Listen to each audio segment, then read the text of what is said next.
Hate selling? Watch this.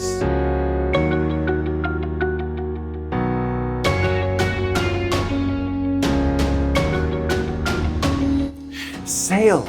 No, don't make me sell. That's the reaction so many of us have when we think about selling. Most people think of a smarmy, manipulative, greedy, self-centered shyster when we hear the word sales. No wonder we shy away from being thought of as a salesperson. No wonder solo entrepreneurs avoid the sales process like the plague. If that's how you think about sales, it makes sense. The thought of selling feels icky.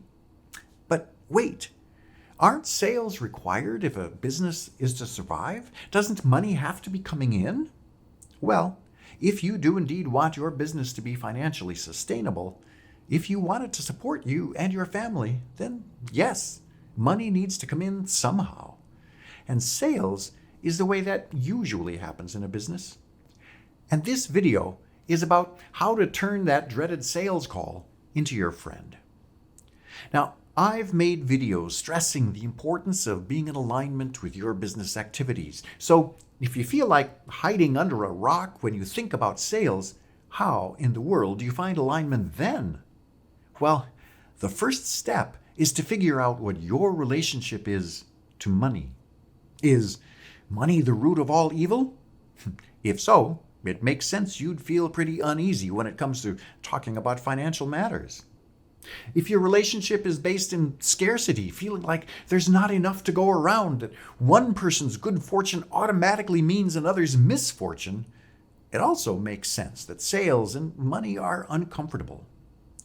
But let's be really clear. Money is one thing. Scarcity and evil are other things entirely. There is no inherent connection between them, even if we sometimes see them both in the same person. Money is one thing, scarcity and evil are something else. You can find kindness and compassion amongst the impoverished and amongst the wealthy. Money doesn't have any meaning in and of itself. It only takes on a meaning when we ascribe a meaning to it. Money doesn't give rise to greed, scarcity does. Money doesn't give rise to fraud or manipulation. Again, that's scarcity. If you think in terms of good and evil, money isn't the root of all evil either. Things like greed, fraud, manipulation would be much closer. Now, money isn't really even a thing. Well, if you're a bit old school like me, then yes, you can go to the bank, make a withdrawal, and hold money in your hot little hand. But what you hold in your hand is really just a representation of something else, a stand-in for other things. Now, like everything, money is just energy. Energy that moves from one person to another, to another, to another. Money is actually a lot like air. It feeds the cells of civilization. It moves around and thereby helps other things to move around. So, if sales has you breaking out in hives, first figure out your relationship to money. Now, if you've got that figured out and the word sales still has you sweating, then maybe you need to look at how you define sales. In an earlier video, I said sales was really just an agreement where one person exchanges money with someone else in return for some sort of product or service. That's it. It's just an agreement. But people still get wigged out by the sales conversation. When that's the case, I suggest a definition of sales that comes from a completely different point of view. I had a coach who loves sales. And when I asked why, she said, well, I love it because I get to help people get clear on what's important to them. It's my way of being of service. Well, when I heard that, I knew that was my new definition of sales.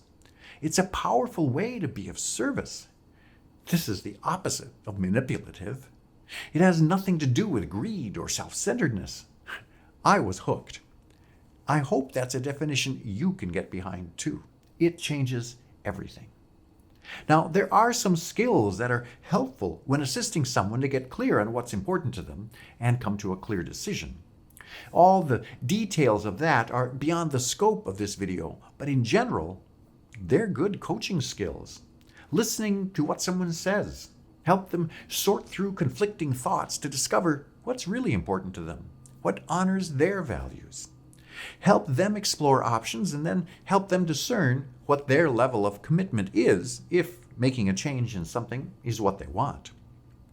Now, there are other details and things to consider which I get into with my clients, but if you keep the focus on their agenda and keep your own agenda out of the conversation, you're already doing a great job and will likely close a lot more sales.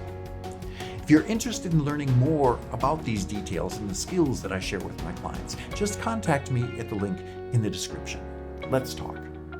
I hope this video has helped turn your thinking about sales from something you dread to something you look forward to.